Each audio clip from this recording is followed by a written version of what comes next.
బ్రహ్మాదిభ్యో బ్రహ్మ విద్యా సంప్రదాయ కర్తుభ్యో వంశ ఋషిభ్యో మహద్భ్యో నమో గురుభ్యః. మంగళం గురుదేవాయ మహనీయ గుణాత్మనే సర్వలోకశరణ్యాయ సాధురూపాయ మంగళం. హరి ఓం. బ్రహ్మానందం పరమసుఖదం కేవలం జ్ఞానమూర్తిం ద్వంద్వాతీతం గగనసదృశం తత్వమస్యాదిలక్ష్యం ఏకం నిత్యం విమలమచలం సర్వధీ సాక్షిభూతం భావాతీతం త్రిగుణరహితం సద్గురుం తం నమామి. నమో గురుదేవ. ఈరోజు మనం భగవద్గీత యందు 6వ అధ్యాయము ఆత్మ సంయమ యోగము. ఈశ్వర స్వరూపాన్ని ప్రతి ఒక్కరూ కూడా తెలుసుకోవడానికి కావలసినటువంటి యోగ్యత మానవ ఉపాధి. మానవ ఉపాధిలో ఎవరైతే సక్రమమైనటువంటి జీవన విధానాన్ని జీవిస్తారో వారందరూ ఈ లోకంలోనూ ఈ లోకం విడిచిపెట్టిన తర్వాత కూడా పరమశాంతిని పొందుతారు. అంటే ఇక్కడ మనం చేసేటటువంటి కర్మలన్నీ భగవంతుడికి నచ్చేలాగా మనం మన యొక్క ఆలోచనలను, అలవాట్లను, తర్వాత మనం చేసేటటువంటి కర్మలను అన్నింటినీ కూడా ఈశ్వరుడికి అనుకూలంగా మార్చుకున్నప్పుడు మనం ఈ లోకంలో దుఃఖము నుంచి అధిగమించవచ్చు. ఈ శరీరాన్ని విడిచేలోపు మన యొక్క స్వస్వరూపాన్ని తెలుసుకోవచ్చు. ఈ శరీరం విడిచిన తర్వాత కూడా పరమశాంతిని పొందగలిగిన స్థితిని మనం సంపాదించుకోవచ్చు. మనం ఈ శరీరంతో ఉన్నప్పుడు మనకున్న అవసరాలను తీర్చుకునే ప్రయత్నం చేస్తున్నాం. అంటే కుటుంబంలో అన్ని రకాలైనటువంటి ఆర్థిక ఇబ్బందులు తీరాలని, ఆరోగ్య సమస్యలు లేకుండా ఉండాలని, బంధువర్గంతో సుఖ సంతోషాలతో జీవించాలని, ఇలా మనమందరం ఏం చేస్తున్నాం? నీది కాని దేహానికి సంబంధించినటువంటి ప్రయత్నము నిన్ను అగాధములోకి తీసుకువెళ్తుంది, కానీ పరమశాంతిని ఇవ్వదు. ఎందుకు ఈ మాట? ప్రతి ఒక్కరూ తన దేహానికి సంబంధించిన ఆరోగ్యం కోరుకోవడం తప్ప, కుటుంబంలో ఉన్నటువంటి ఇబ్బందుల నుంచి బయటపడాలని కోరుకోవడం తప్ప అంటే అందరూ ఆలోచించాల్సిన విషయం ఏమిటి? నీవు ఈ శరీరానికి సంబంధించినటువంటి బాధ్యతలు నిర్వర్తించడానికి నువ్వు ఈ భూమి మీదకి రావటం జరిగింది. ఈ భూమి మీదకి కేవలం దేహబంధాలను కొనసాగించటం కోసమే కాదు, శాశ్వతమైనటువంటి పరబ్రహ్మమును తెలుసుకోగలిగినటువంటి బుద్ధి చైతన్యాన్ని కూడా నువ్వు పొందేటటువంటి ప్రయత్నం ప్రతి ఒక్కరూ చేయాల్సి ఉంటుంది. అంటే మనం చేసేటటువంటి కర్మలలో ఉన్న దోషాలను ఈ జన్మ ప్రయత్నము చేత పోగొట్టుకోవాలి. పూర్వజన్మలలో తెలిసో తెలియకో మనం చేసినటువంటి పాపపు కర్మలు కానివ్వండి, పుణ్యకర్మలు కానివ్వండి, ఇవాళ మనం సంతోషంగా ఉండడం కావచ్చు, దుఃఖంతో ఉండడం కావచ్చు. అంటే పూర్వం మనం చేసిన కర్మల వల్ల మనకు మన కులం కానీ, మనం ఉండేటటువంటి ఈ శరీరం కానీ, మనం ఉండేటటువంటి ఈ దేశము, ఆ దేశంలో మనం ఉన్నటువంటి ఇల్లు కానివ్వండి, ఇవన్నీ మన యొక్క సుకృత దుష్కృతాలే తప్ప భగవంతుడు మనకు కావాలని ఏమీ ఇవ్వలేదు. ఆయన మనం చేసిన కర్మలను బట్టి, ఇప్పుడు సినిమాకు వెళ్తున్నాం, అక్కడ నువ్వు 100 రూపాయల టికెట్ కొనుక్కోవాలా, 400 రూపాయల టికెట్ కొనుక్కోవాలా అనేది నీ దగ్గర ఉన్నటువంటి డబ్బును బట్టి, నీ ఇష్టాలను బట్టి నిర్ణయించటం జరుగుతుంది. కానీ సినిమా నడిపించేటటువంటి వ్యక్తి చేతిలో ఏమైనా ఉంటుందా? ఆయన ఏమంటారు? 100 రూపాయల టికెట్, 200 రూపాయల టికెట్, 400 రూపాయల టికెట్ అని ఆయన ఏర్పాటు చేశారు. ఏ టికెట్ కొనుక్కోవడానికి కావలసినటువంటి ఆదాయం ఉంటే దానికి సంబంధించి నువ్వు సినిమాను ఎక్కడ కూర్చొని చూడాలనేది నువ్వు నిర్ణయించుకుంటున్నావు, కానీ థియేటర్ను నడిపేటటువంటి వ్యక్తి నిర్ణయించటం లేదు. అదేవిధంగా మనం ఎలా జీవించాలనేది మనం చేసిన కర్మల చేతనే మన యొక్క జీవన సరళి నడుస్తుంది, కానీ ఈశ్వరుడు నడిపించటం లేదు. అంటే ఈశ్వరుడు కావాలని నడిపించటం లేదు. భగవంతుడు అంటున్నారు, మీరందరూ చేసే కర్మలలో ఉన్న దోషాన్ని ఈ జన్మ ప్రయత్నము చేత, శాస్త్రం ప్రమాణం తే కార్య అకార్య వ్యవస్థితం అంటారు. శాస్త్రం ప్రామాణికంగా ఉంది. పిల్లవాడు స్కూలుకు వెళ్ళాలండి. వాడు ఇష్టమైనప్పుడు వెళ్తాడా? లేకపోతే స్కూలుకు సంబంధించిన ప్రణాళికను అమలు పెడతాడా? అందరూ ఏం జేస్తారు? మా పిల్లవాడు చదివే స్కూలు 9 గంటలకు ఉంటుందండి. ఒక 10 నిమిషాల ముందు మేము పిల్లవాడిని స్కూల్లో పంపించేసొస్తాము అని మనమందరము కూడా ఆ స్కూలుకు సంబంధించిన పద్ధతి పాటిస్తున్నామా? పెద్దవాళ్ళు ఉద్యోగానికి సంబంధించి ఆఫీసు వాళ్ళ యొక్క నిర్ణయాలను అంగీకరిస్తున్నారా? అక్కడ చేసేటటువంటి పనులు మీ ఇష్ట ప్రకారం చేస్తున్నారా? లేకపోతే ఆ సంస్థ నిర్ణయించినటువంటి నిర్ణయాల ప్రకారంగా మీరు జీవిస్తున్నారా? అంటే ఎక్కడికెళ్ళినా ఒక ప్రణాళిక అనేది ఉంది. ఎప్పుడైనా చూడండి, పిల్లలు చదువుకునేటప్పుడైనా, పెద్దలు ఉద్యోగం చేసేటప్పుడైనా, కుటుంబాన్ని నడిపించేటప్పుడు ఆర్థికపరమైనటువంటి ఆదాయం ఎంతుంది? ఎంత పొదుపు చేసుకోవాలి? అనుకోకుండా వచ్చేటటువంటి విపత్తులు ఏంటి? అన్నీ ఆలోచించి మనం ఏం చేస్తాం? ఆదాయము కంటే ఖర్చు తక్కువగా ఉండేలాగా చూసుకుంటాం. భగవంతుడి జ్ఞానం అంటే ఇదే. మాకెందుకు ఆదాయాలు, ఖర్చులు అంటే, ఆదాయం ఎంతొస్తుందో తెలియాలి, ఖర్చెంతవుతుందో తెలియటం ఆ కుటుంబ యజమానికి ఎంత అవసరమో, దానిని బట్టి తన యొక్క సంపాదనలో తాను ఓవర్ టైమ్ చేసి సంపాదించాలా, లేకపోతే లీజర్‌గా సంపాదించాలా అనేది ఆ వ్యక్తి నిర్ణయించినట్టు, మనం ఈ శరీరం అనే యంత్రంలో నివసిస్తున్నాం. ఈ యంత్రాన్ని మనం ఎలా ఉపయోగించుకోవాలి? ఏ ఏ విషయాలలో ఎంత జాగ్రత్త పడాలి అనేది భగవంతుడు శాస్త్రమునందు నిర్ణయించినటువంటి ప్రణాళికను ఎంతమంది తెలుసుకుంటున్నారు? తెలుసుకున్న దానిని అమలు చేస్తున్నారు. అమలు చేసినప్పుడు మాత్రమే మనం ఏం చేయగలం? ఒక ఇంటి యజమాని తనకొచ్చే ఆదాయంలో కొంత మిగిలించుకోవడానికి కావలసిన విధంగా తన యొక్క అవసరాలకు సంబంధించినటువంటి ఖర్చుల్ని అతడేం చేస్తున్నారు? బాగా అత్యవసరమైన వాటిని ఏం చేస్తాడు? వాటిని తప్పనిసరిగా ఖర్చు పెడతాడు. అనవసరము ఈ నెల కాకపోతే వచ్చే నెలైనా చేసుకోవచ్చు. పిల్లవాడు సినిమా చూడాలంటున్నారు. ఈ నెల కాకపోతే వచ్చే నెలైనా చూడొచ్చు. ఆదాయానికి ఇబ్బంది రాకుండా. అంటే మనం చేసేటటువంటి పొదుపుకి ఇబ్బంది రాకుండా. మనం ఏం చేస్తున్నాం? కొన్ని కోరికలను ఏం చేస్తున్నాం? విడిచిపెడుతున్నాం. త్యాగం చేస్తున్నాం. అలా త్యాగం చేసినప్పుడు ఈ నెలలో ఎవరికైనా జ్వరమొచ్చినా ఒక రూ. 1000 ఖర్చయితే భయపడకుండా ఉంటారు.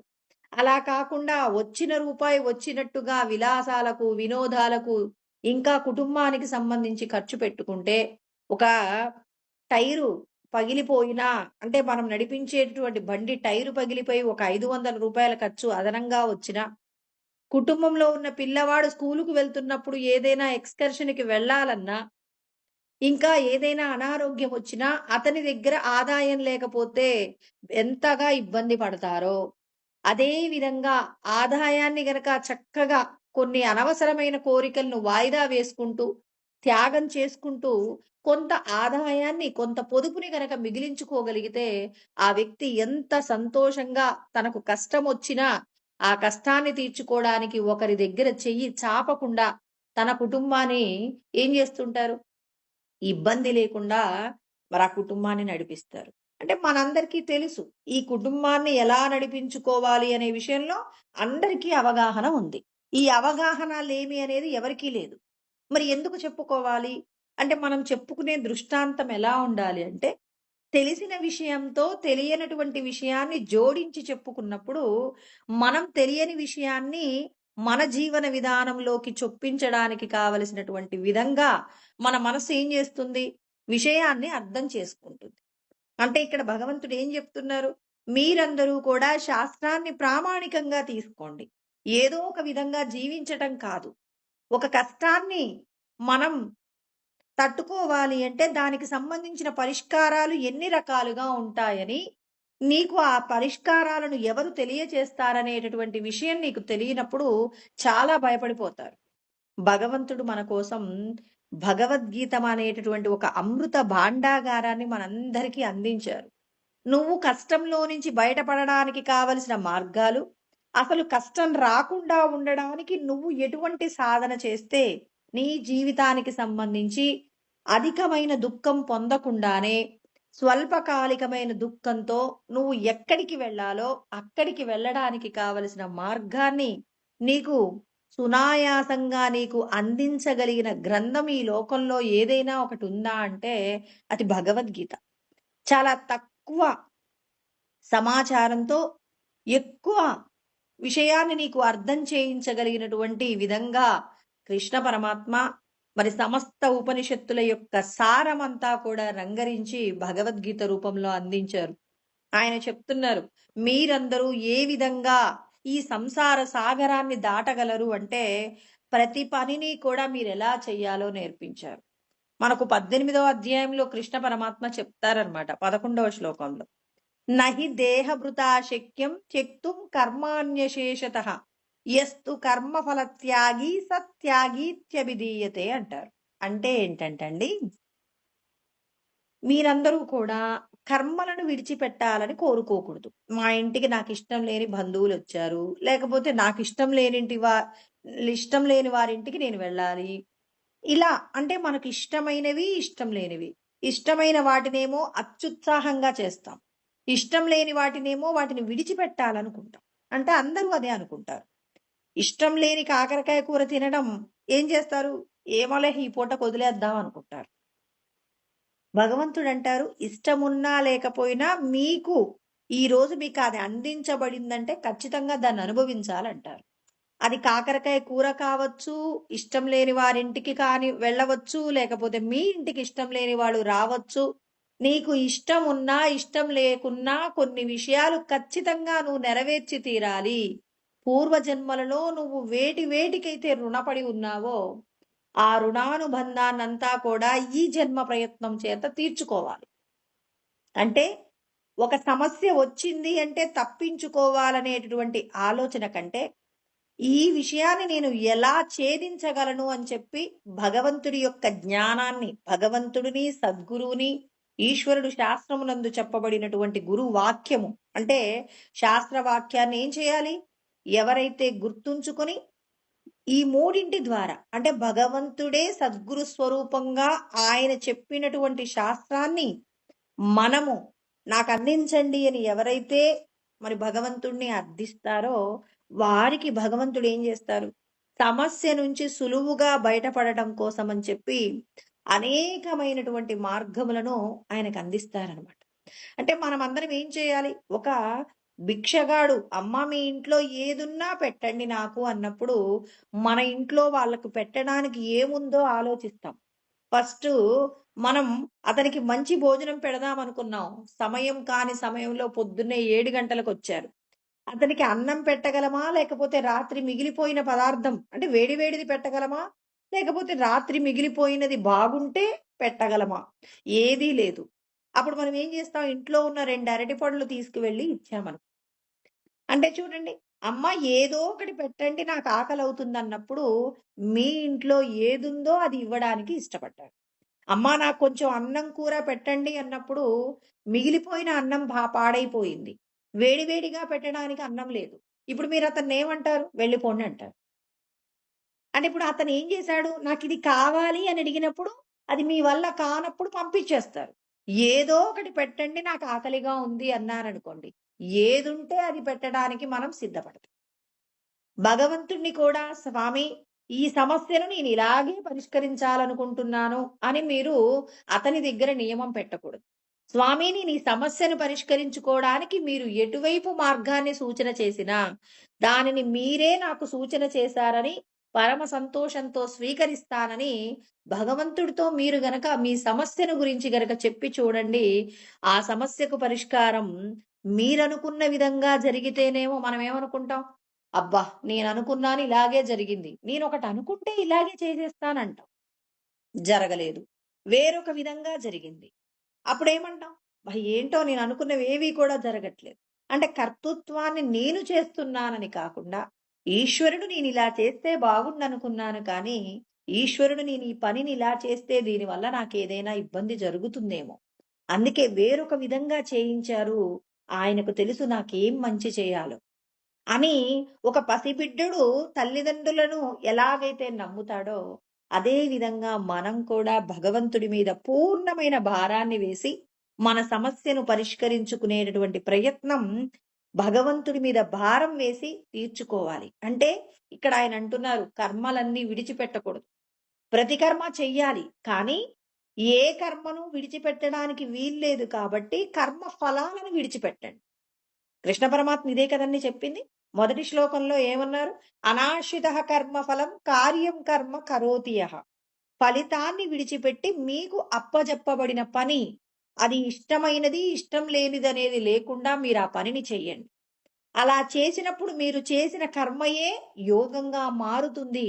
అంటే ఒక పనిని చెయ్యడంలో త్యాగ బుద్ధితో ఫలితాన్ని కోరకుండా ఇతరులకు మంచి జరగాలనేటటువంటి ఒక సత్సంకల్పంతో పరులకు మంచి చేయడంలో మీరు ఫలితాన్ని కోరకుండా ఏ కర్మ అయితే త్యాగంతో కూడి మీ సొంత ప్రయోజనాన్ని కూడా విడిచిపెట్టి ఇతరుల యొక్క క్షేమం కోసం గనక మీరు ఆ పనిని చేస్తే అంటే ఇప్పుడు మీ ఇంటికి మీకు ఇష్టం లేని వాళ్ళు వచ్చారు. ఇష్టం లేని వారు వచ్చినప్పటికీ భగవంతుడు నాకు ఈ పని అప్పచెప్పారని వారికి నువ్వు వంట చేసి పెట్టడంలో భగవంతుడికే పెడుతున్నానని మనఃపూర్వకంగా మీరు ఆ వంట చేసి మీరు వారికి పెట్టారండి. వారు ఆ పదార్థాన్ని తిని పరమ సంతోషంతో వాళ్ళు వెళ్ళిపోయారు. అంటే ఇప్పుడు మీకు ఇష్టం లేకపోయినప్పటికీ కూడా వచ్చినటువంటి అతిథిలో ఎవరిని చూశారు? భగవంతుడిని చూశారు. భగవంతుడు మన ఇంటికొస్తే ఎలా చూసుకోవాలి? అత్యంత మర్యాదతో, అత్యంత జాగ్రత్తతో చూసుకోవాలి కాబట్టి, మనమంత జాగ్రత్తతో చూసుకున్నాం. వచ్చిన వాళ్ళు తిన్నారు, పరమ సంతోషంతో నీకు ఆశీర్వాదం చేసెళ్లారు.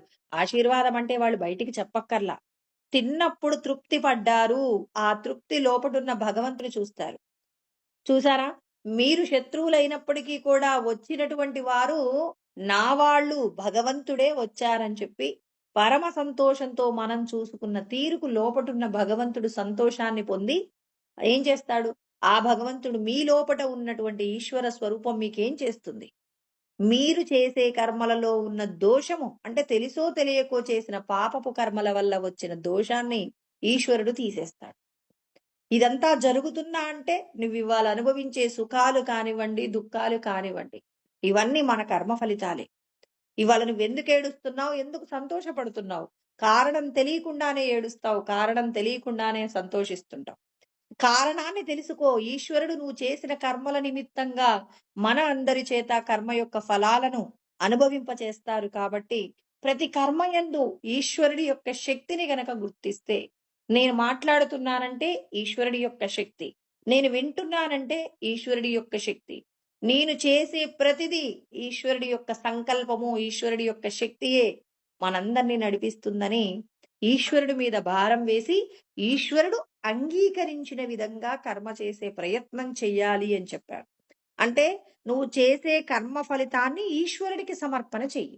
వచ్చిన వారు భగవంతుడే అనుకుని భగవంతుడా నా చేతనైనంత వరకు నిష్పక్షపాతంగా నేను వారంటే నిజంగా నాకు ఇష్టం లేదు. కానీ వారికి నేను నాకు చేతనైనంత వరకు చేస్తాను.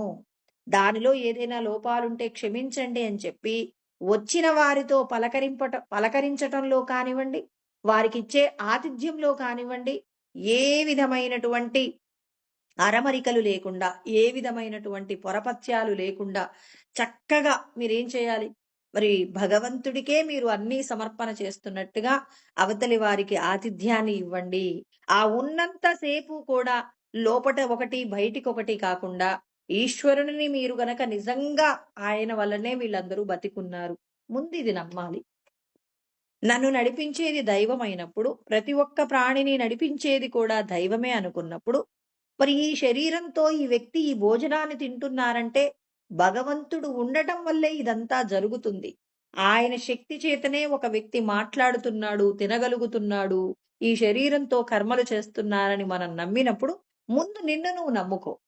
నిన్ను నువ్వు నమ్ముకున్న తర్వాత అందరిలో ఉన్నటువంటి దైవాన్ని చూసినప్పుడు నేను పెట్టినది ఈశ్వరుడే తింటున్నారు, నేను పెట్టేది అవతల వారికి నచ్చుతుందా నచ్చదా, నేను నా చేతనైనంత వరకు నా వలన ఎంత చేయగలనో అంత చేస్తాను అని చెప్పి నీ యొక్క కదలికలనే భగవంతుడు గమనిస్తారు. కానీ వేరొకరు నువ్వు మంచి భోజనం పెడితే వీళ్ళ వంటలు బాలేదని వాళ్ళు వెళ్ళిపోయినా నీకే ప్రమాదం కలగదు.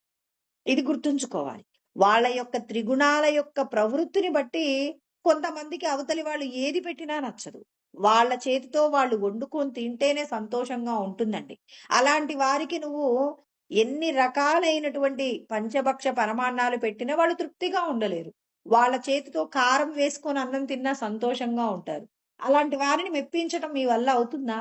నీ వంతుగా నీ కుటుంబానికి నువ్వు ఎలా చేసి పెడతావో, అంటే నీ కుటుంబానికి నువ్వు చేసేటప్పుడు ఎంత పరమ ప్రీతితో చేసి పెడతావో, అంత పరమ ప్రీతితో ఇతరులకు నువ్వు చేసి పెట్టు. అవతలి వారు నీ వంటలో లోపాలను ఎంచినప్పటికీ, నువ్వు చేసే పనిలో లోపాలు ఎంచినప్పటికీ, ఆ లోపాల వలన నీకే ఇబ్బంది రాదు. ఈశ్వరుడు మనందరికీ జ్ఞానం అందిస్తున్నారు. మనమేం చేస్తాం? ఎంత బాగా పెట్టానండి, వాళ్ళు వెళ్తూ వెళ్తూ నన్నిలా అన్నారని, వాళ్ళన్న మాటల చేత నువ్వేం చేస్తున్నావు? నీ మనసంతా కూడా కలుషితం చేసుకుంటున్నావు. ఆ కలుషితం చేసుకోవడం వల్ల నువ్వే ప్రమాదంలో పడతావు తప్ప, అంటే అది ఎవరికి ప్రమాదం? వాళ్ళొక మాట అన్నారంటే, ఆ మాట చేత విషం నువ్వు తాగుతావా? వాళ్ళు విషం తాగారు. పలానా వారికి మంచి భోజనం పెట్టడం రాదని వాళ్ళనుకున్నారు. నీ వలన ఎంత జరిగిందో అంత చేసి పెట్టావు. కాబట్టి విషం వాళ్ళు తాగితే, ఆ విషాన్ని మీరు తాగకండి. అంటే భగవంతుడు మనందరికీ చెప్తున్నారు. మీ వంతుగా మీరు ఏం చేయగలరో అదే చెయ్యండి. ఒక్కొక్కసారి చూడండి, మనం ఎన్నో రకాలుగా మన ఇంటికొచ్చిన వ్యక్తికి ఆతిథ్యం ఇవ్వాలనుకుంటాం కానీ, ఒక్కొక్కసారి పరిస్థితులు అనుకూలించవు. అలా అనుకూలించనప్పుడు అంటే భగవంతుడేమంటున్నారు? వారికి మీరు ఈరోజు ఒక పప్పు, చారుతోనే అన్నం పెట్టే ప్రాప్తం ఉంది. మీరు పెడదామనుకున్నా అక్కడున్న పరిస్థితులలో కూరగాయలు తెచ్చేవాళ్ళెవరూ ఉండరు సమయానికి. మీరు బయటికి వెళ్లి రావడానికి ఒక అరగంట పడుతుంది. వచ్చిన వాళ్ళు వచ్చిన వాళ్ళని పంపిద్దామంటే వాళ్ళని పంపించడం కరెక్ట్ కాదు. చూడండి, అప్పుడు మీరేం చేస్తారు? ఉన్నదానితోనే భోజనం పెడతారు. అయ్యో! వీళ్ళకి మంచి భోజనం పెడదామనుకున్నాను. ఇంకా 2 రకాలు చేసి పెడదామనుకున్నాను. మరి ఎందుకు చేయలేకపోతున్నాను? ఎందుకు అంటే ఎవరెవరికి ఏ ఏ రుణానుబంధం, అంటే మనం పూర్వజన్మలలో ఎంతెంత వారికి రుణపడి ఉన్నామో, ఆ రుణంతోనే వారికి మీరది సమర్పిస్తారు తప్ప, వేరొక విధంగా మీ ప్రయత్నం చేత మీరు చేయలేరు. ఈశ్వరుడు చెప్తున్నారు. అందుకే భగవంతుడు అంటున్నారు, ప్రతి ఒక్కరికి ఎప్పుడు ఏది ఎంత ఇవ్వాలో నేను నిర్ణయిస్తాను. నా యొక్క నిర్ణయాధికారం ఎలా ఉంటుంది? మీరు చేసిన కర్మలను బట్టి నిర్ణయిస్తాను. అంతే. అవతలి వారికి మీ ఇంట్లో ఇంకొక పదార్థాన్ని తినగలిగిన యోగ్యత లేనప్పుడు మీరు ఇవ్వాలనుకున్నా ఇవ్వలేరు. అవతలి వారి యొక్క యోగ్యతను బట్టి కూడా నిర్ణయించబడుతుంది కాబట్టి, మీరు చేసే కర్మ యొక్క ఫలాన్ని ఈశ్వరుడికి సమర్పణ చేసి నిష్కామంగా కర్మ చేయండి. అప్పుడు మీరు యోగమును పొందడానికి కావలసిన అర్హతను పొందుతారని, ఆరురుక్షోర్మునేర్యోగం కర్మ కారణముచ్యతే అని నిష్కామ కర్మ గురించి పరమాత్మ మాట్లాడారు. మీరు చేసే కర్మ యొక్క ఫలాన్ని ఈశ్వరుడికి సమర్పణ చెయ్యండి. నిష్కామంగా ఈశ్వరార్పణ బుద్ధితో కర్మ చెయ్యండి. అప్పుడు మీరు యోగం ఎక్కడానికి కావలసిన తొలిమెట్టు ఎక్కుతారు. మీరెవరు అనే సత్యం తెలుసుకుంటారు. నేను ఈ శరీరం కాదు, శరీరంలో బంధింపబడి ఉన్న సచ్చిదానంద స్వరూపమైనటువంటి ఆత్మయే నేనని తెలుసుకునే భాగ్యం మీకు కలుగుతుంది. ఆ భాగ్యం కలిగిన తర్వాత రెండో మెట్టు పరమాత్మ ఎక్కిస్తుంటాడు. యోగారూఢస్య తస్యైవ శమః కారణముచ్యతే. అంటే ఈ దేహ సంబంధమైన విషయాలలో ఉన్నటువంటి ఆనందం ఏమీ లేదు. అంటే వీటన్నింటి పట్ల కూడా విరక్తి భావం కలిగేలాగా ఈశ్వరుడు నీతో కర్మ చేయిస్తారు. కర్మ నివృత్తి మార్గంలో నడిపిస్తారు. ఏం తింటున్నా ఒకప్పుడు అబ్బా! ఎంత అదృష్టం ఉండాలండి. లోకంలో ఎంతమందికో ఇంత మంచి ఆహారం తినే భాగ్యం లేదు. ఇవాళ ఈశ్వరుడు నేనంటే ఎంత ఇష్టమని మనం ఏం చేస్తున్నాం? ఇతరుల కంటే మంచి పదార్థం తింటున్నామనే ఒక గర్వము, ఒక ఆనందంతో తింటాం. ఇప్పుడు కర్మ నివృత్తిలోకి వచ్చాక ఇప్పుడు ఏది తింటున్నా ఈశ్వరుడికి సమర్పణ చేస్తూ, భగవంతుడు నేను ఎప్పుడు ఏది తినాలో అది ఈశ్వరుడు నిర్ణయిస్తారని పంచభక్ష పరమాన్నములు తింటున్నప్పుడు పొంగిపోవడం, ఇవాళ కారంతో భోజనం చేస్తున్నామని కృంగిపోవడం లేకుండా, ఏముంది ఈ జీవితంలో భగవంతుణ్ణి తెలుసుకోవడంలో ఉన్న ఆనందం ఈ ఇంద్రియాల యొక్క సుఖంలో లేదని, శబ్ద స్పర్శ రస గంధ విషయాలలో, అంటే పంచ తన్మాత్రకల ద్వారా అనుభవించే విషయాల యందు మనకు విరక్తి కలుగుతుంది. ఇది తింటే ఒకప్పుడు సంతోషం. అబ్బా! ఈ రెస్టారెంట్‌లో తింటే వాడి జీవితం ధన్యమైందండి అని మాట్లాడుతుంటారు కొంతమంది. కానీ కర్మ నివృత్తి మార్గంలో ఉన్న వారికి ఏముంది? ఏం తింటే ఏముంది? ఏమొస్తుంది? ఒక పూట తినే భోజనంలో ఇన్ని రకాలైనటువంటి విషయాల గురించి ఆలోచించటం అవసరమా అని వాళ్ళేం జేస్తారు? ఏది తిన్నా దాని యందు రుచిని ఎంచకుండా కృష్ణ పరమాత్మ అండి 10వ అధ్యాయంలో 9వ శ్లోకంలో చెప్తారు. ఇంద్రియార్థేషు వైరాగ్యం అంటారు.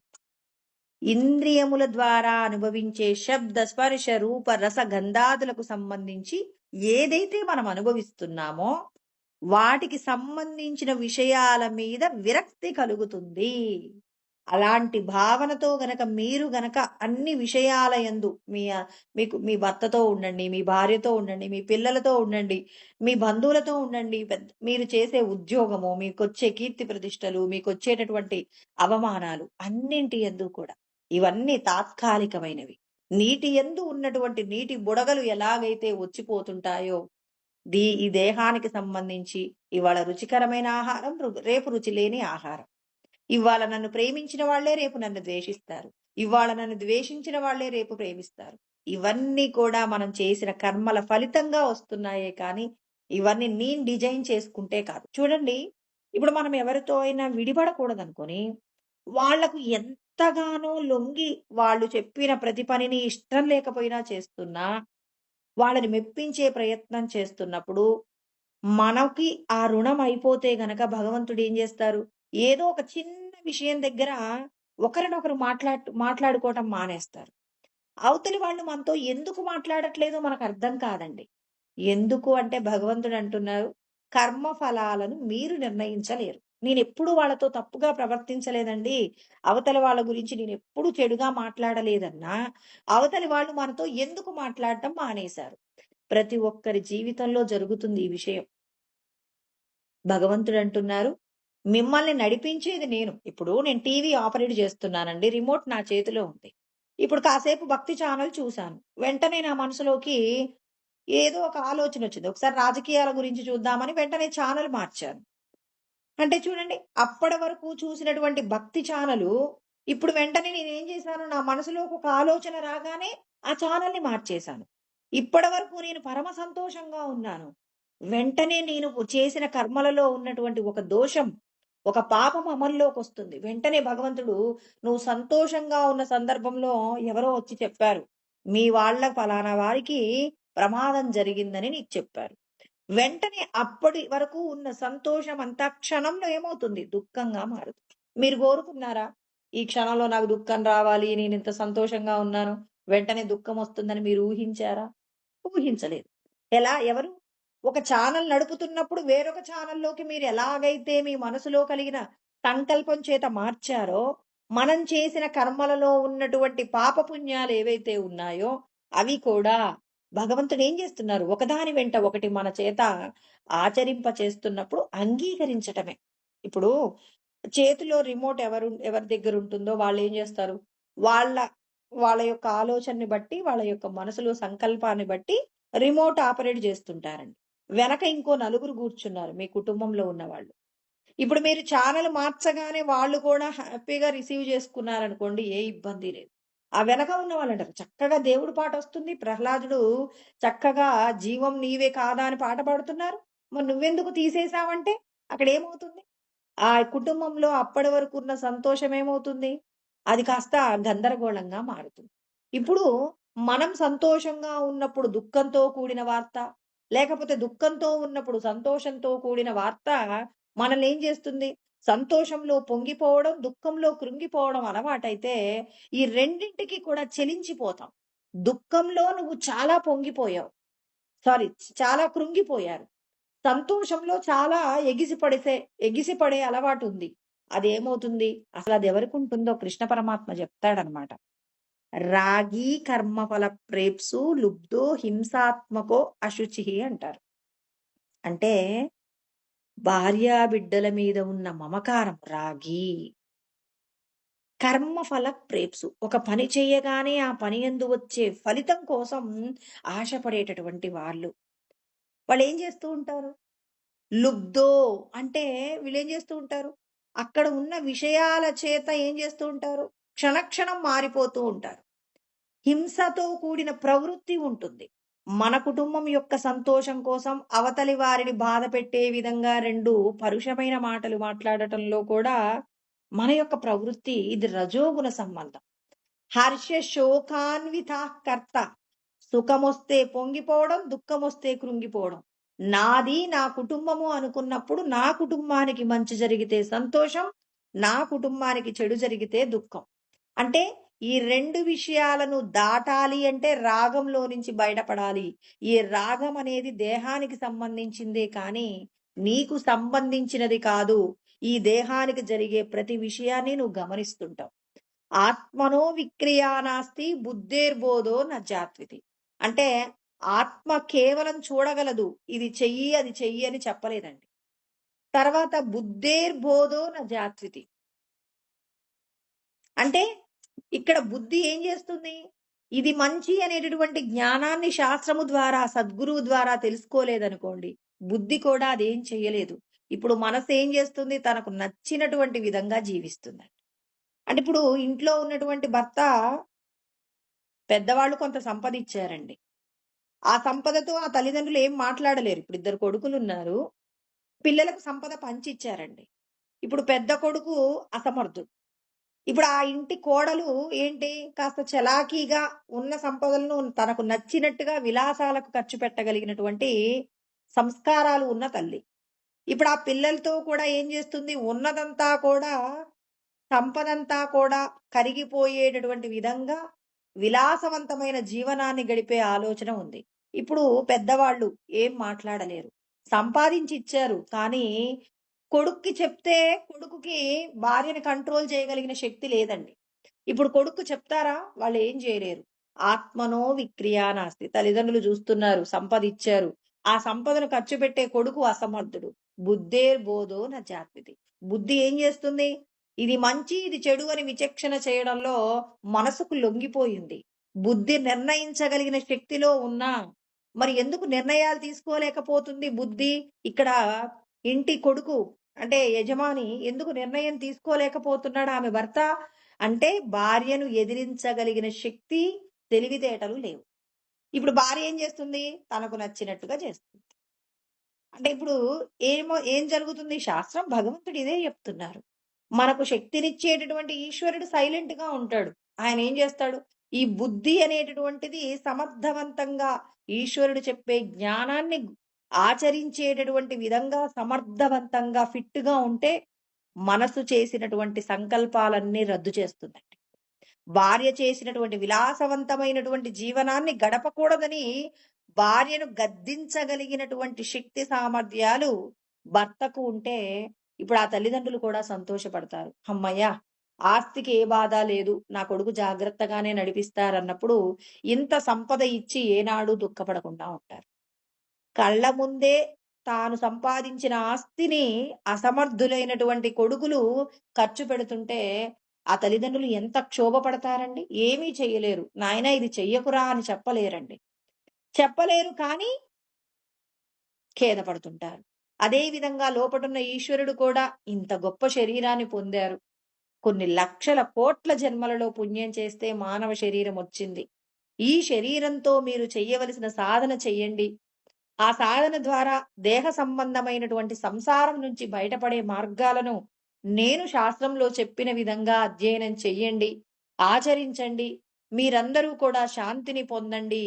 ఎన్ని శరీరాలు పొందుతారు, ఎన్నెన్ని శరీరాలు పొందుతారు, ఎన్ని రకాల ఉపాధులను పొందారు. పశువులుగా పుట్టారు, పక్షులుగా పుట్టారు, నీటిలో చేపగా పుట్టారు, పేడలో పురుగుగా పుట్టారు, వృక్షాలుగా పుట్టారు, లతలుగా పుట్టారు, మరి బండరాళ్లుగా కూడా పుట్టారు. ఇప్పటికైనా కళ్ళు తెరవండి అని మరి గొప్పదైన మానవ ఉపాధిని ఇచ్చి, తల్లిదండ్రులు కూడా అంతే కదా, సంపదలు లేని వాళ్ళు ఎంతో కష్టపడుతున్నారు.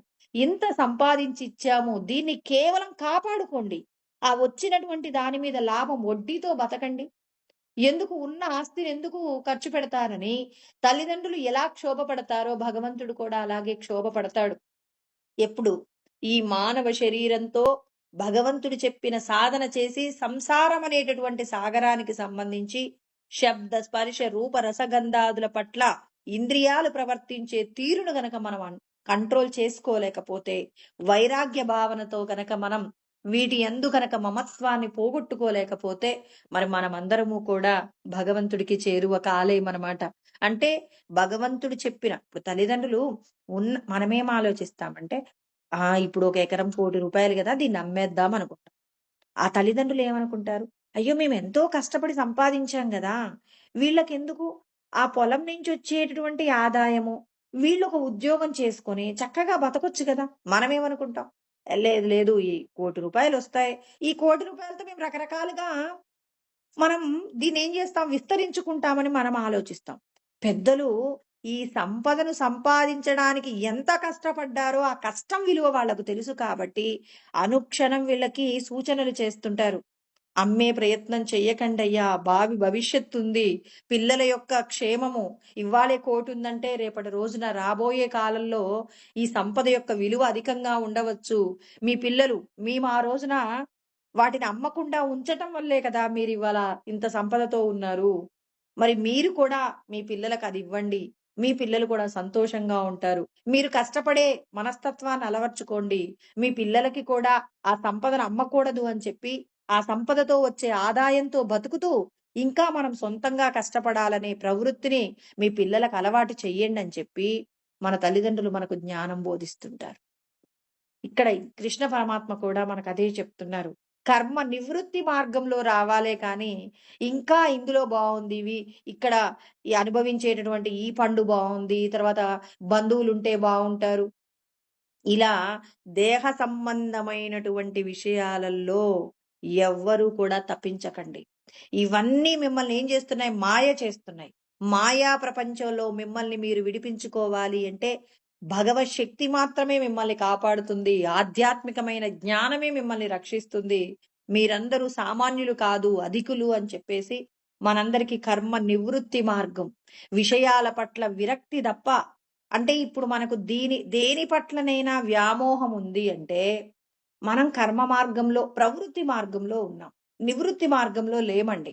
నివృత్తి మార్గంలో ఉన్నామంటే, ఇప్పుడు నేను వేసుకున్నటువంటి ఆభరణాల మీద నాకు ఆసక్తి లేదు. ఇవి ఉన్నా లేకపోయినా నేను ఒకే విధంగా ప్రవర్తించగలిగిన స్థితి నాకుండాలి. నేనిప్పుడు ఒక పదార్థం తింటున్నప్పుడు అత్యంత ఉత్సాహము, తిననప్పుడు అత్యంత దుఃఖం కాకుండా ఈశ్వరుడు ఇచ్చేటటువంటి దేనినైనా సమంగా స్వీకరిస్తానని ప్రతి విషయంలో కూడా మనం ఏం చేయాలి? విరక్తి భావన చేత ఇవన్నీ శాశ్వతం కాదు. ఇవాళ నేను అనుభవించేది ఏది కూడా శాశ్వతం కాదని ఈశ్వరుడి యొక్క జ్ఞానాన్ని ఎవరైతే నిరంతరం గుర్తుపెట్టుకొని ఇంద్రియముల యొక్క విషయముల పట్ల విరక్తి భావనతో అనుభవిస్తుంటారో అలా అనుభవిస్తున్నటువంటి వారు భగవంతుడికి చాలా దగ్గరగా ఉన్నారు. అంటే వైరాగ్య భావనతో మనం జీవిస్తున్నాం. దేని పట్ల ఆసక్తి లేకుండా అనాసక్తితో భగవంతుడి మీద మాత్రమే ఆసక్తి. భగవత్ సంబంధమైన విషయాలలోనే ఆసక్తి. దేహ సంబంధమైన విషయాల పట్ల ఎవరికైతే అనాసక్తత ఉంటుందో వారు భగవంతుడికి చేరువవుతారనమాట. అందుకే ఆయన ఏమంటున్నారు? యదాహినేంద్రియార్థేషు న కర్మస్వనుషజ్యతే. అంటే ఎవరికైతే ఇంద్రియముల ద్వారా అనుభవించేటటువంటి విషయ సుఖాల మీద ఆసక్తి లేదో, మరి చేసేటటువంటి కర్మ యందు నాకొక పని అప్పజెప్పారు, ఆ పని చేయడం వరకే నా బాధ్యత అని చెప్పి, ఒక ఉద్యోగానికి సంబంధించి మీకు అప్పజెప్పబడిన బాధ్యతను మీరు ఎలాగైతే చక్కగా చేస్తూ, ఈ ఉద్యోగం ఎప్పటికైనా నాతో ఉంటుందా అంటే గవర్నమెంట్ ఉద్యోగస్తుడికి కూడా రిటైర్మెంట్ వయస్సు ఉంటుంది కదండి. పలానా వయసు రాగానే నన్ను ఈ ఉద్యోగంలో నుంచి తీసేస్తారని మనం ఎలా గుర్తుపెట్టుకుంటామో, అదే విధంగా ఈ దేహ సంబంధమైనటువంటి భార్య, బిడ్డలు, తల్లి, తండ్రి ఇంకా ఉన్న విషయాలు ఏవైనా నాకున్న కీర్తి ప్రతిష్టలు ఏవైనా శాశ్వతం కాదు. వీటన్నింటినీ మనం ఏం చేయాలి? ఇవన్నీ నావి కాదు. ఇవన్నీ భగవంతుడు నాకిచ్చాడు అని ఇచ్చినటువంటి వ్యక్తి మీద కృతజ్ఞత కలిగి ఇక్కడ వీటిని అనుభవించడంలో, ఇక్కడ నీకు అప్పజెప్పబడిన బాధ్యతలు భార్య, బిడ్డలు, ఇంకా నీకు ఈ సమాజంలో నీకు అప్పజెప్పబడినటువంటి ఏదైతే మరి నీకు కార్యాలు అప్పజెప్పారో, అంటే ఏ విధమైన కర్మలు నీకు అప్పజెప్పారో వాటన్నింటినీ కూడా నువ్వు భగవంతుడి యొక్క వస్తువులకి సంబంధించి ఒక కాపలాదారుగా నీ పని నువ్వు చేసుకో. అంతే. అంతే తప్ప ఇవి నావి, నావి అనుకుంటూ చేస్తే మాత్రం వీటిని మనం విడిచిపెట్టి వెళ్ళేటప్పుడు, అంటే ఈ శరీరాన్ని విడిచిపెట్టి వెళ్ళేటప్పుడు వీటి మీద ఉన్న మమత్వము ఏమవుతుంది అంటే, మళ్ళీ ఇంకో శరీరాన్ని తీసుకోవడానికి కావలసిన స్థితి వస్తుంది కాబట్టి, సర్వ సంకల్ప సన్యాసి అంటున్నారు. దేని మీద కూడా ఆసక్తి లేకుండా ఇవన్నీ విడిచిపెట్టే వస్తువులే అని గుర్తుపెట్టుకొని ప్రతి క్షణం కర్మ చెయ్యండి. బాధ్యతగా చెయ్యండి. కానీ ఇది నాది కాదని చెయ్యండి. ఈశ్వరుడు నేను ఈ పని సరిగ్గా చేయకపోతే నాకు పనిష్మెంట్ ఇస్తారని ఇప్పుడు ఉద్యోగం చేస్తున్నానండి. ఇది నేను ఎందుకు చెయ్యాలి అంటే జీతం తీసుకుంటున్నాను గదా! జీతం తీసుకుంటున్నాను గాబట్టి చేయాలి. ఎలా చేయాలి? ఆసక్తితో చేయాలి. ఎలాంటి ఆసక్తి? బాధ్యతలను నిర్వర్తించడంలో ఏమాత్రము నిర్లక్ష్యంగా ఉండకూడదని, ఆ పని పట్ల ఏం చేయాలి? సమర్థవంతంగా చేయడం పట్ల ఆద్ ఆ ఉద్ దానికి సంబంధించి జాగ్రత్తగా, ఆసక్తితో ఆ పని చెయ్యాలి. కానీ దీని వలన నాకు ప్రమోషనొస్తుందా? రాదా? అనేది నీకనవసరం. నీకు ఏ సమయంలో ఏది రావాలో నువ్వు చేసేటటువంటి కర్మలలో ఉన్నటువంటి స్వచ్ఛతను బట్టి పై అధికారి నీకిచ్చినట్టు, లోపట ఉన్న ఈశ్వరుడు కూడా నీకు ఎప్పుడు ఏ విధమైనటువంటి దేహ సంబంధమైన విడుదల అవసరమో ఆయనన్నీ నీకు నిర్ణయిస్తూ ఉంటాడు. కాబట్టి ఏది కూడా నాదని చేసుకోకండి. ఒక ఇంటిలో రామకృష్ణ పరమహంస చెప్తారు. ఒక ఇంటికి సంబంధించినటువంటి పనివాళ్ళు, ఒక ఇద్దరు పనివాళ్ళు భార్యాభర్త అండి. వాళ్ళ పిల్లల్ని ఊళ్ళో విడిచిపెట్టి ఒక ధనవంతులైనటువంటి వాళ్ళ ఇంటికి వెళ్ళి వీళ్ళు పని చేస్తున్నారు.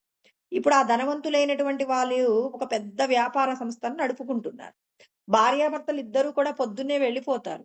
ఇప్పుడు ఇక్కడ పనివాళ్ళుగా ఉన్నటువంటి భార్యాభర్తలు ఆ కుటుంబానికి సంబంధించి ఆ పిల్లల్ని స్కూలుకు పంపించడం, వాళ్ళని రెడీ చేసి వాళ్ళకన్నీ పెట్టడం, తర్వాత ఆ ఇంట్లో ఉన్న వస్తువులను చూసుకోవడం, ఆ ఇంట్లో ఉన్న పెద్దవాళ్ళకి అన్నీ అందించటంలో ఇవి నావి అని చేస్తారా?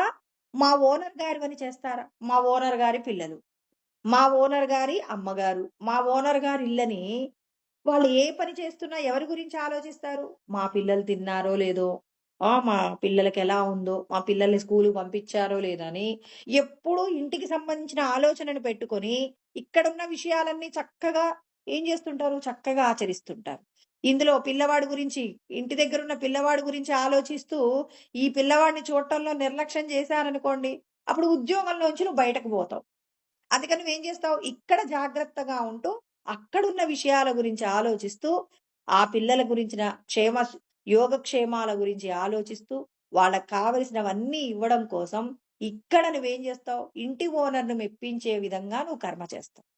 భగవంతుడు మనందరికీ ఇదే చెప్తున్నారు. ఇప్పుడు మీకు ఈ శరీరానికి సంబంధించి మీకివ్వబడిన తల్లిదండ్రులు, మీకివ్వబడిన ఇల్లు, మీకివ్వబడిన ఉద్యోగము, మీకివ్వబడినటువంటి సమస్త పరివారము కూడా ఇవన్నీ ఈశ్వరుడు మీకిస్తే మీరివన్నీ వాడుకుంటున్నారు. ఎప్పుడైతే ఇందులో ఈ క్యారెక్టర్‌తో మీరు చెయ్యవలసిన, అంటే ఈ శరీరంతో మీరు చెయ్యవలసినటువంటి కర్మలు పూర్తయిపోతాయో, వెంటనే ఏమంటాడు? "ఇంక రండి టైం అయిపోయిందంటారు." స్కూలు పిల్లవాడికి గంట కొట్టగానే స్కూలు నుంచి ఇంట్లోకి బయటికి రావడానికి అంటే స్కూలు నుంచి బయటికి రావడానికి ఎంత సంతోషంగా ఆ పిల్లవాడు పరిగెడతారో, మనల్ని కూడా ఈ శరీరంలో నుంచి భగవంతుడు పిలుస్తాడు ఒక రోజున. మన యొక్క ఆయుష్షు అయిపోతే, అంటే మన శ్వాసలయిపోతే ఈశ్వరుడు ఇంక రండమ్మా అంటే పరమ సంతోషంతో, స్వామి ఎప్పుడెప్పుడు పిలుస్తారా అని ఎదురు చూస్తున్నానని ఈ దేహం అనే పంజరాన్ని విడిచిపెట్టి పరమ సంతోషంతో ఎప్పుడు వెళ్ళగలుగుతాం? ఇప్పుడు ఇంట్లో పనిచేసే వాళ్ళిద్దరున్నారు పనివాళ్ళు. ఎప్పుడైతే ఓనర్ గారు మేము ఒక 10 రోజుల పాటు ఎక్కడికో వెళ్తున్నాం, మీరు మీ ఇంటికి వెళ్ళొచ్చు అంటే, ఆ తల్లిదండ్రులు ఎంత సంతోషంతో వాళ్ళ పిల్లల దగ్గరకొస్తారో, అంత సంతోషంగా ఈ దేహ బంధాలన్నింటినీ క్షణంలో విడిచిపెట్టేసి, చూడండి ఆ పనివాళ్ళు ఇంట్లో ఉన్న విషయాలు కొన్నన్నీ వదిలేసి ఎళ్ళిపోతారు. మా పిల్లల దగ్గరికి మేము పోతున్నామని చెప్పేసి ఏం చేస్తారు? వాటన్నింటిని కూడా అక్కడ వదిలేసి మేము వెళ్తున్నామని వచ్చేస్తారు. అదే విధంగా మనం కూడా ఈశ్వరుడు ఈ దేహంలో ఉన్నప్పుడు ఆయన రండి వెళ్ళిపోదామంటే అంత సంతోషంతో, అయ్యో మా అమ్మాయికి ఇంకా పెళ్లి చేయలేదండి, మా అబ్బాయికి ఉద్యోగం రాలేదండి, ఇంకా నేను చేద్దామనుకున్న పనులు చేయలేకపోయానని ఎవరైతే అక్కడ ఆగిపోతారో అలాంటి వాళ్ళందరికీ మళ్ళీ మళ్ళీ శరీరాలు వస్తాయి. భగవంతుడు పిలిచాడు, నా పని అయిపోయింది, ఇక్కడ నేను చెయ్యవలసిన పని అయిపోయిందని చెప్పి చక్కగా స్కూల్ పిల్లవాడు రాస్తూ ఉంటాడండి. బెల్ కొట్టగానే వాడు ఏం చేస్తాడు? హోంవర్క్ ఆపేస్తాడండి. క్షణం కూడా చెయ్యడండి. ఈ ఒక్కటే ఉంటుంది అనే పదం రాయడానికి కూడా వాడు ఇష్టపడ్డు. ఏదన్నా ఉంటే రేపు చూసుకుందామని చెప్పి వాడెమ్మటే ఏం చేస్తాడు? ఆ పెన్ అక్కడ పెట్టేసి బయటకి గబగబా బ్యాగ్‌లో పెట్టేసుకొని వెళ్ళిపోతాడు. ఎందుకు వెళ్ళిపోతాడు? ఇంటి మీద ఉన్న ఇష్టం. మనకి కూడా మన ఇంటి మీద ప్రేమ ఉండాలండి. మన ఇల్లేంటి? మన ఇల్లు ఏమిటి అంటే ఈశ్వరుడి యొక్క సన్నిధానం మన ఇల్లు.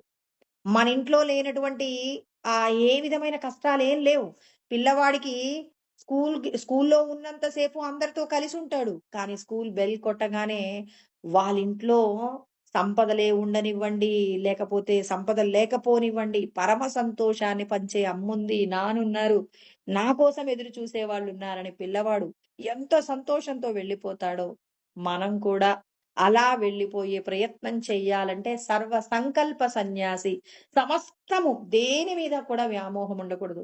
పిల్లవాడికి చూడండి స్కూల్లో ఉన్నంత సేపు వాడికి పుస్తకాలతో పనుంటుంది. తర్వాత వాడి దగ్గరున్న వస్తువులన్నిటితో పనుంటుంది. అన్నింటిని బ్యాగ్‌లో పెట్టేసుకొని వాడు వెళ్ళిపోతుంటాడు. మరి మనం కూడా అలా వెళ్ళగలమా? అన్నింటిని విడిచిపెట్టాలి. రేపొద్దుడికి ఏంటని ఆలోచించడు. వాడు రేపొద్దునే మళ్ళీ వచ్చేటప్పుడు ఆలోచించుకుంటాడు. నా బ్యాగులో నిన్న పెన్ను రాసుకునేటప్పుడు అందులో పడవేశానా? వెయ్యలేదా? కింద పడేసుకున్నానా? అని చెప్పి వాడప్పుడు ఆలోచిస్తాడు. అంటే ఇంటి మీద ప్రేమ ఉన్నప్పుడు ఈశ్వరుడు పిలిచారు. ఉండండి స్వామి, కూర మాడిపోతుంది, స్టవ్ ఆఫ్ చేయలేదు అంటే దేవుడు ఆపేస్తాడా? ఓహో! నన్ను పిలుస్తున్నాడు, నేనెళ్ళిపోతున్నాను. ఎవరైనా మిగిలిన వాళ్ళుంటే ఈ స్టవ్ ఆపేసుకుంటారు. లేకపోతే నాకు సంబంధం లేదని. ఈశ్వరుడు మరి చెప్పి వస్తారా అండి? ఇప్పుడు మనం వెళ్ళిపోవాలి. రోడ్డు మీద నేనెక్కడికో ప్రయాణానికి వెళ్తున్నాను. వెళ్తున్నప్పుడు నేను గమ్యానికి చేరుకోకముందే భగవంతుడు నన్ను పిలిచాడనుకోండి.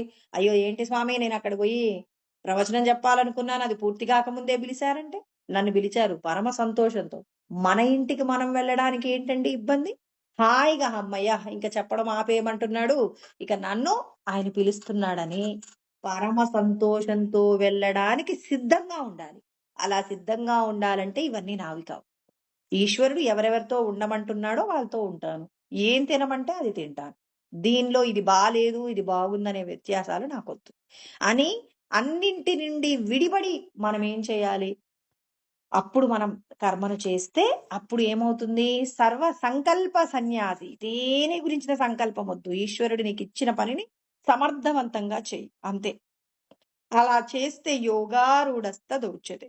అంటే నువ్వు యోగారూఢ స్థితిని పొందడానికి నువ్వు చేసే కర్మల యొక్క సంకల్పాలు విడిచిపెడితే చాలు.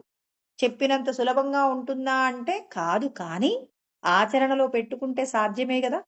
ఇప్పుడు ధనవంతుడైన ఇంట్లో పనిచేసేటటువంటి పనివాళ్ళు ఆ ఇంట్లో ఉంటారు. ఆ ఇంట్లో ఉన్న సోఫాల్లో కూర్చుంటారు. ఆ ఇంట్లో ఉన్న మంచాల మీద కూడా పడుకుంటారు. ఇవన్నీ నావైతే బాగుండు, నా సొంతమైతే బాగుండు అనుకుంటే దురాశ దుఃఖానికి చేటని ఇంట్లో నుంచి గెంటివేయబడతారు. ఇవన్నీ మావి కాదు, మా ఓనర్లు మాకిచ్చారు అని పరమ సంతోషంతో, వాళ్ళ మీద కృతజ్ఞతతో హాయిగా ఉండండి. ఎవరైనా ఇంటికొస్తే, "ఇది మీ ఇల్లేనా?" అంటే, "అవునండి" అన్నారనుకోండి. వాళ్ళు ఫోను జేసి చెప్తారు. "అదేంటండి మీరు పలానా వాళ్ళు మా ఇంట్లో పని జేస్తారు. వాళ్ళు మిమ్మల్ని బాగా చూసుకుంటారన్నారు." బాగానే చూసుకున్నారు కానీ, ఆ ఇల్లు వాళ్ళదిలాగే మాట్లాడారు అన్నారనుకోండి. ఆ ఇంటి ఓనర్ ఏం జేస్తాడు? పంపించేస్తాడు. మనం కూడా ఇక్కడ మనవి కానటువంటి ఈ సంపదలు, ఈ కుటుంబము అంతా మాది, మాది అనుకున్నామనుకోండి. ఎప్పుడైతే నాది అన్నారో వెంటనే బయటికి పంపించేస్తాడు. వద్దు, అసలు ఈ శరీరానికి సంబంధించి ఈ ఇల్లు మీది కాదు. ఇక్కడున్న బంధువులెవరు మీ వాళ్ళు కాదు. రా! అని చెప్పేసి తీసుకెళ్ళిపోతాడు. అందుకే అన్నింటితో ఉంటూ అంటి అంటక ఇంటి మోహము వీడవలెను అని చెప్పేసి మరి మంగళంపల్లి బాలమురళీ కృష్ణ గారు చెప్తారనమాట. అంటే అంటి అంటకుండా ఈ దేహ బంధాలన్నింటితో నువ్వు ప్రేమతో, అనుబంధంతో, బాధ్యతగా కార్యాన్ని నిర్వర్తిస్తూనే లోపటున్న సచ్చిదానందం చెప్పిన పని చేయడంలో, సచ్చిదానందంతో జీవించడంలో ఎవరైతే కృతకృత్యులవుతారో వారికి మరి విదేహ కైవల్యము వస్తుంది అని చెప్పేసి కృష్ణ పరమాత్మ చెప్తున్నారు. మరి ఇది రావాలంటే మిమ్మల్ని మీరే ఉద్ధరించుకోవాలి. మిమ్మల్ని ఎవరు ఉద్ధరించలేరు. భగవంతుడు, శాస్త్రము, గురువు వీళ్ళందరూ మిమ్మల్ని ఆయనే గట్టెక్కిస్తాడు. నా వల్ల కాదు, నేనేం చేయలేనంటే కుదరదది.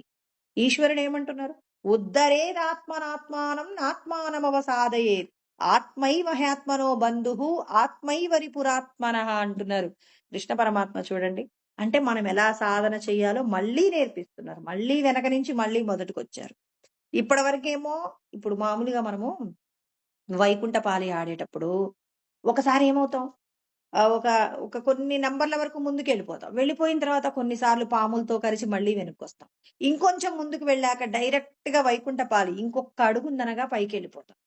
కృష్ణ పరమాత్మ ఇప్పుడు మనల్ని ఎక్కడికి తీసుకెళ్ళాడు? వైకుంఠపాళిలో చివరి మెట్టు దగ్గరికి తీసుకెళ్ళి పక్కన ఒక పామును పెట్టాడు. ఇప్పుడు వెంటనే మళ్ళీ దించుతున్నాడనమాట. ఇప్పటివరకు ఏమన్నారు? మనందరికీ మీకు అందరికి ముక్తొచ్చేసింది అన్నట్టుగా చెప్పేశారు. చెప్పి ఇప్పుడేమంటున్నారు? ఉద్ధరేదాత్మనాత్మానం ఆత్మానమవ సాధయేత్. మిమ్మల్ని మీరే ఉద్ధరించుకోవాలి. మీ మనస్సును మీరే ఉద్ధరించుకోవాలి. నేను ఉద్ధరించలేను. ఇప్పుడు అసమర్థుడైనటువంటి భర్త మరి భార్యను సరి చేసుకోవడంలో అతను ఫెయిల్ అయ్యాడనుకోండి, అప్పుడేమవుతుందండి? ఆ కుటుంబము చిన్నాభిన్నం అవుతుంది. ఇప్పుడు ఆ వ్యక్తి గనక కాస్త తల్లిదండ్రులు చెప్తేనో, లేకపోతే ఇంకెవరివైనా పెద్దల యొక్క మాట విని, అతడు సమర్థుడయ్యాడనుకోండి, ఇప్పుడు ఆ సమర్థుడైనప్పుడు ఏం జరుగుతుందండి?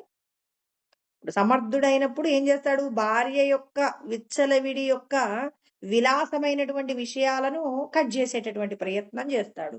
అంటే పలానా వాళ్ళ యొక్క ధైర్యం ఉంది. నా భార్యకి నేనేదైనా ఒక మాట చెప్తే, ఆ అమ్మాయికి కోపం వచ్చినా ఏంటి? నేను మా వాళ్ళకి చెప్తాను వెళ్లి. ఇప్పుడు వాళ్ళ అత్తగారే చెప్తున్నారన్నమాట. మా అమ్మాయి కాస్త విలాసంగా పెరిగింది నాయనా. నువ్వు ఇది వద్దు, అది వద్దు అంటే ఆ అమ్మాయి వినదు. అయినా సరే అది అడిగింది ఇవ్వకు. ఏదైనా జరిగితే నువ్వు గట్టిగానే ఉండు. అప్పుడు ఏదైనా జరిగితే ఆ అమ్మాయి మళ్ళీ నా దగ్గరకొస్తుంది. నీకే ప్రమాదం లేదు నాయనా. ఆ అమ్మాయిని సరిచేసే బాధ్యత నాది అంటే, ఇప్పుడు ఆయన ఏం చేస్తాడు? ఆ భార్యను కంట్రోల్ పెట్టే ప్రయత్నం చేస్తారు. ఎవరి ధైర్యం ఉంది? ఆమె తల్లి యొక్క ధైర్యం ఎవరికుంది? ఇక్కడ అల్లుడుగా ఉన్నటువంటి ఈమె భర్తకుంది. అంటే ఎందుకుంది? మా అమ్మ ఇచ్చినటువంటి అధికారంతో నా భర్త ఏం చేస్తున్నాడు? నా యొక్క కోరికలు తీర్చకుండా మా అమ్మే పర్మిషన్ ఇచ్చిందన్నప్పుడు, ఇక ఇప్పుడు భర్తని ఎదిరిస్తే పుట్టింటికెళ్ళాలి. ఇప్పుడు పుట్టింట్లో ఆదరణ లేదనుకోండి, అప్పుడు ఏం చేస్తుంది? భర్త ఏదిస్తే దాంతో సంతోషంగా ఉంటుంది. అంటే కొద్దిగా తనను తాను కంట్రోల్ చేసుకొని కొన్ని వస్తువులను, విలాస వస్తువులను తగ్గించుకొని, ఆ భర్త సంపాదించే సంపాదనకు తగినట్టుగా భార్య ఉండటం ఎలాగైతే నేర్చుకుంటుందో, ఇక్కడ మనం కూడా అభయము, ఈశ్వరుడు మనల్ని రక్షిస్తానంటున్నారు. ఒక కష్టం వస్తే నేను చూసుకుంటానంటున్నారు. మనకి 16వ అధ్యాయంలో కృష్ణ పరమాత్మ చెప్పిన మొదటి మాట అభయం అండి. నేనున్నాను, రక్షిస్తాను, మీకేం బెంగలేదు. నన్ను నమ్మండి. కర్మఫలాలను త్యాగం చేస్తుండండి. 10 మందికి మంచి జరిగే కర్మలు చెయ్యండి. భార్యాపిల్లలు సత్యం కాదనే విషయాన్ని గుర్తుపెట్టుకొని, ఆ భార్యాపిల్లలకు సంబంధించిన విషయాలతో మీరు మెలిగేటప్పుడు ఎలా ఉండాలి? ఇవి సత్యం కాదు అనుకుంటూ అక్కడ చేసే బాధ్యతలు జాగ్రత్తగా చెయ్యండి. ఏ బాధ్యత విడిచిపెట్టడానికి వీల్లేదు. కర్మ ఫలాలను విడిచిపెట్టాలే తప్ప కర్మను విడిచిపెట్టకూడదు. నాకిష్టం లేదు, నా కూతురంటే ఇష్టం లేదు అంటానికి వీల్లేదు. ఆమె ఈ జన్మకు నీ కూతురే. ఆమెకి ఇవ్వవలసినవన్నీ ఇవ్వాలి. ఈ జన్మకు నీకు ఎవరెవరైతే రుణపడి ఉన్నారో, నువ్వెవరికి రుణపడి ఉన్నావో, వాళ్ళిచ్చిన వస్తువులు నువ్వు స్వీకరించాలి. నువ్విచ్చే వస్తువులు వాళ్ళకి అందాలి. కాబట్టి ఏం చేయాలి?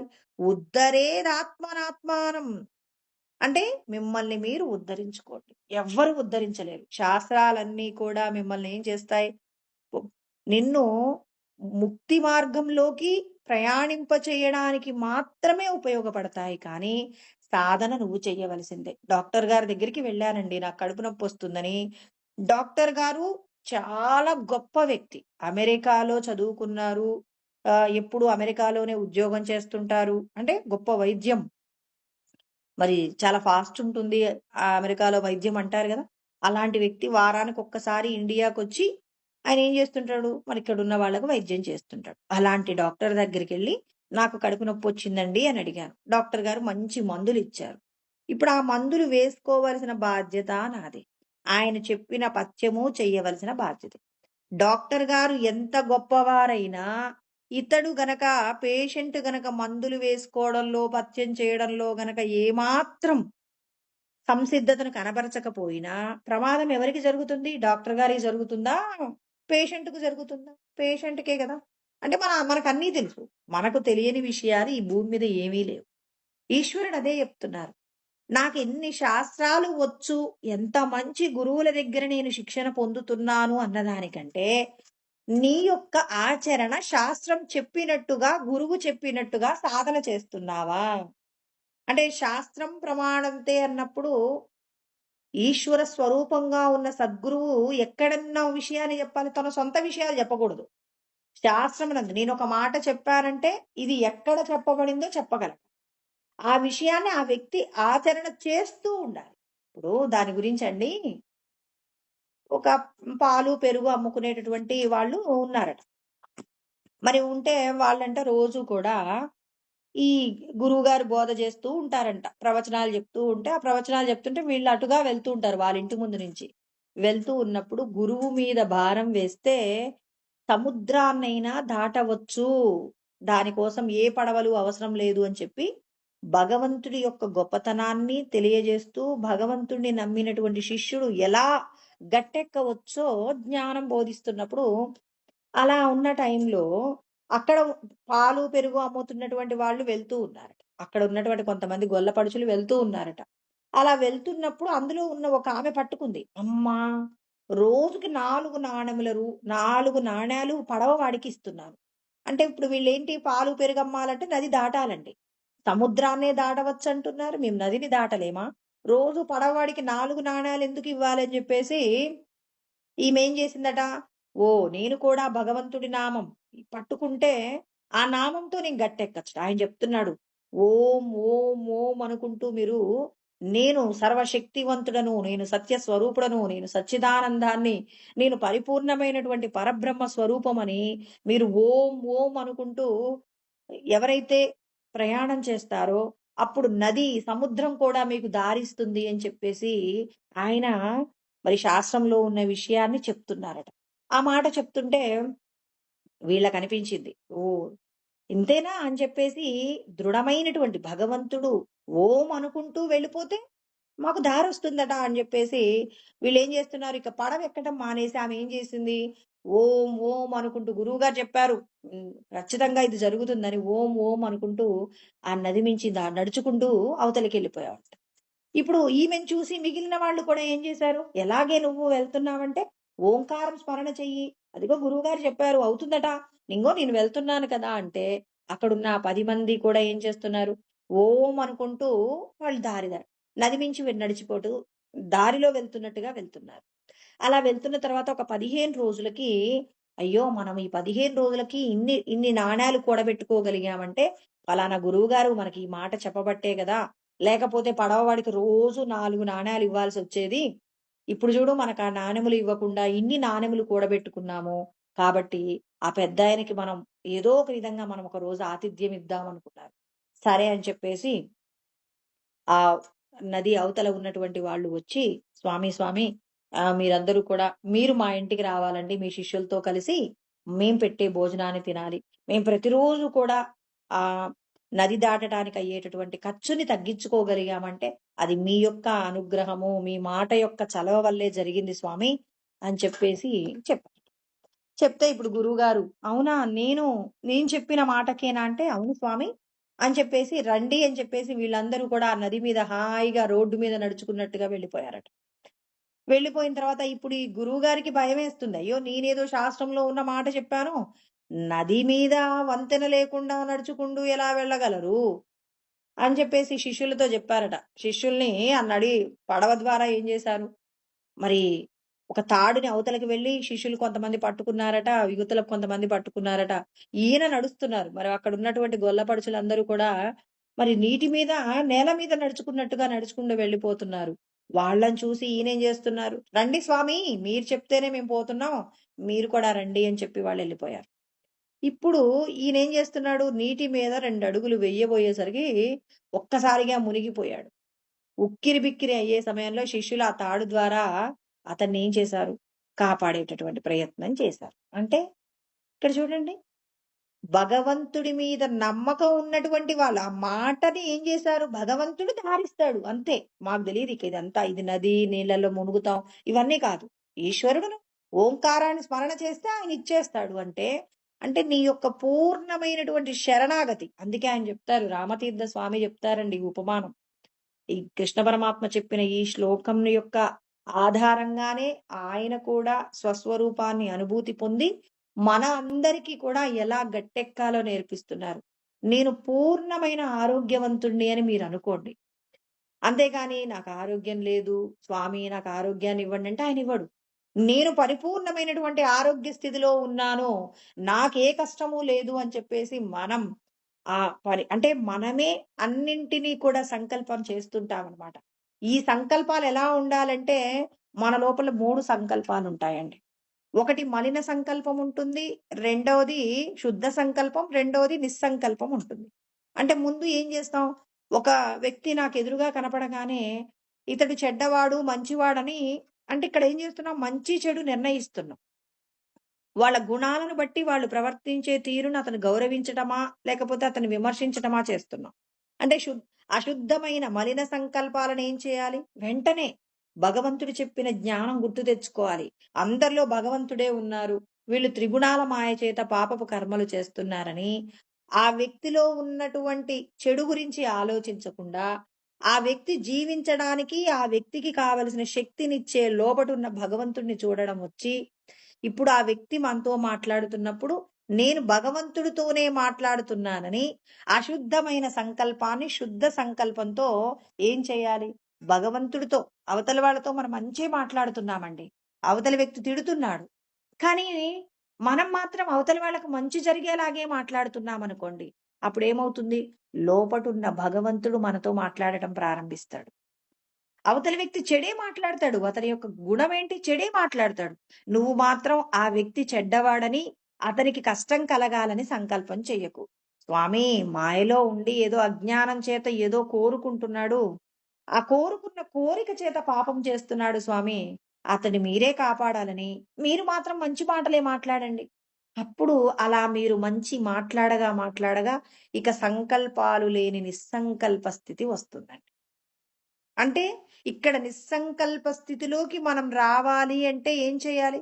మన మనసులో అన్ని శుద్ధమైన సంకల్పాలు రావాలి. ఎప్పుడు చేయగలం? ఇప్పుడు మీకు ఒక 10 మంది మీ కుటుంబంలో ఉన్నారనుకోండి. మీ కుటుంబ సభ్యులు ఒక 10 మంది ఉన్నారు. ఆ 10 మందిలో అందరూ మీలాగే ప్రవర్తిస్తారా? ఒకరు ఒకలాగా పిసినారిగా ఉంటారు, ఒకరు బాగా వృధా ఖర్చుతో ఉంటారు, కొంతమంది అధికంగా మాట్లాడతారు, ఒకరు కోపంగా ఉంటారు. ఇలా ఒక్కొక్కరికి ఒక్కొక్క లక్షణం ఉంటుంది. ఇప్పుడు ఈ కుటుంబంలో ఉన్న వాళ్ళందరికీ మీరే యజమానిగా ఉన్నారన్నప్పుడు ఆ పిల్లల్లో ఎవరెవరిలో ఏ ఏ లక్షణాలున్నా ఆ లక్షణాలన్నింటినీ పట్టించుకోకుండా అందరూ బాగుండడం కోసం మీరేం చేస్తారు? అందరి క్షేమాన్ని ఆలోచించే కదా మీరు వాళ్ళందరికీ సంపద ఇవ్వడంలో, వాళ్ళకి సలహాలు ఇవ్వడంలో అన్ని మంచి చేస్తారు. ఎందుకు? వీళ్ళందరూ నా కుటుంబ సభ్యులు అనుకుంటారు. అలా కాదు, వీడు మా అన్నయ్య కొడుకు, వీడు పలానా వాడు అనుకున్నప్పుడు వ్యత్యాసాలు వస్తాయి. వీళ్ళందరినీ సరిదిద్దవలసిన బాధ్యత నాదే అనుకున్నప్పుడు ఎలా అయితే నువ్వు అవతలి వాళ్ళు కోపంగా మాట్లాడినా ఆ కోపంతో ఉన్న మాటలను పట్టించుకోరు. ఒకరు సరదాగా ఎంత సీరియస్ విషయం చెప్తున్నా సరదాగా తీసుకునే వాళ్ళతో కొంచెం వాళ్ళకి ఇంకొద్దిగా ఎంత బాగా చెప్తే ఆ విషయాన్ని ఇది చెయ్యకపోతే నాకు ఇబ్బంది అవుతుందని వాడు అర్థం చేసుకోగలడో వాడి స్థాయికి దిగజారి చెప్తున్నారా లేదా? ఎందుకు చెప్తున్నారు? వీళ్ళు నా వాళ్ళు, దిద్దబడాలి అనుకుంటారు. అదే విధంగా అంతటా భగవంతుణ్ణి చూడటం వచ్చినప్పుడు అవతలి వాళ్ళు చెడ్డగానే ఉంటారు. కానీ మీరు జ్ఞానం పొందినందుకు అవతలి వారిలో ఉన్నటువంటి మలినమైన సంకల్పాలను మీరు శుద్ధమైన సంకల్పాల చేత మనం ఏం చేయాలి? అవతలి వారి యొక్క దుష్టత్వాన్ని మనం విడిపించే ప్రయత్నం చేయాలి. ఒకవేళ కృష్ణ పరమాత్మ అండి మరి కౌరవులకు ఎన్నో మంచి విషయాలు చెప్తారు. ఎంతో మంది పెద్దలొచ్చి చెప్పారు. విన్నారా? వాళ్ళ గుణాన్ని వాళ్ళు వ్యక్తపరుచుకున్నారు. కానీ సత్యవంతులైనటువంటి వ్యాసుడు, కృష్ణ పరమాత్మ, తర్వాత ద్రోణాచార్యుల వారు, తర్వాత భీష్మాచార్యుల వారు ఏం చేశారు? మంచే చెప్పే ప్రయత్నం చేశారు. అంటే వీళ్ళ గుణాన్ని వీళ్ళు పోగొట్టుకోకుండా అవతలి వాళ్ళ యొక్క మలినమైన సంకల్పాలను కడిగే ప్రయత్నం చేశారు. వాడికున్నటువంటి ఆశల చేత ఏం చేశారు? వాళ్ళు పాపపు కర్మలు చేసే ప్రయత్నం చేశారు. ఇలా ఉన్నటువంటి స్థితి అవతలి వారికి మంచి చెయ్యాలనేటటువంటి గొప్పదైన స్థితి కలిగిన వారికి ఏమవుతుంది? వారు ఏదో ఒక రోజు భగవంతుని యొక్క అనుభూతిని పొందగలిగిన భాగ్యం కలిగినప్పుడు నిస్సంకల్పము అంటే ఏ స్థితి వచ్చినా దాని యందు శుద్ధ సంకల్పం లేదు. తర్వాత అశుద్ధ సంకల్పం లేకుండా జరుగుతున్న దానిని సాక్షిగా చూడటం నేర్చుకుంటాం. అంటే ఇక్కడ కృష్ణ పరమాత్మ మిమ్మల్ని మీరే ఉద్ధరించుకోవాలి. మీరు నెమ్మదిగా ఆచరణలతో ఒకరి మీద ఒకరికి స్ నేను గొప్ప అని సాధించుకోవాలని కాకుండా, గురువుగారు చెప్పింది వింటే జరుగుతుందా అంటే, సాక్షాత్తు పరబ్రహ్మమే శాస్త్రంలో ఈ మాటలు చెప్పిందని ఆ మాటలను ఇక్కడ చూడండి. అక్కడ ఉన్నటువంటి గొల్లపడుచులు ఆచరించారు. అనుభవంలోకి తెచ్చుకున్నారు భగవంతుణ్ణి. ఇతడు శాస్త్రం చెప్పాడు, ఆచరించలేదు నీళ్లలో మునిగిపోయినట్టు. ఇక్కడ భగవంతుడు అందరికీ చెప్తున్నారు. మిమ్మల్ని మీరు ఉద్ధరించుకోవాలంటే మీ మనస్సు ఏం కావాలి? శుద్ధం కావాలి. మీ బుద్ధి యందు భగవంతుడి యొక్క జ్ఞానాన్ని నింపండి. తల్లిదండ్రులైనటువంటి పరమేశ్వరుడు చెప్పే జ్ఞానాన్ని ఏం చేయాలి? బుద్ధి అనేటటువంటి పాత్రలో పొయ్యండి. ఆ బుద్ధి తీసుకునేటటువంటి నిశ్చయాత్మకమైనటువంటి నిర్ణయాలు మరి మనసేమవుతుంది? ఎప్పుడూ కూడా మరి అశుద్ధంతో కూడినటువంటి విషయాలన్నీ సంకల్పం చేస్తుంది కాబట్టి ఎప్పుడూ చపలత్వాన్ని కలిగి ఉంటుంది. ఆ చపలత్వాన్ని పోగొట్టడానికి నీ బుద్ధి స్థిరమైనటువంటి బ్రహ్మజ్ఞానాన్ని కలిగి ఎప్పటికప్పుడు మనసు చేసేటటువంటి అశుద్ధ సంకల్పాలన్నింటినీ కూడా బుద్ధి ఏం చేయాలి?